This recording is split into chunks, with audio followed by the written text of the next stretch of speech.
بسم اللہ الرحمن الرحیم۔ السلام علیکم محترم ناظرین، امید ہے آپ سب خیریت سے ہوں گے۔ غسل خانے میں پیشاب کرنا، ٹوٹی ہوئی کنگھی سے کنگھا کرنا، ٹوٹا ہوا سامان استعمال کرنا، گھر میں کوڑا کرکٹ رکھنا، 40 دن سے زیادہ زیر ناف کے بال رکھنا، پھٹے ہوئے کپڑے جسم پر سینا، صبح سورج نکلنے تک سونا، دانت سے ناخن کاٹنا،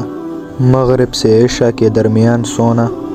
رشتہ داروں سے بدسلوکی کرنا، بائیں پیر سے پاجامہ پہننا، مہمان آنے پر ناراض ہونا، برے خیالات کرنا،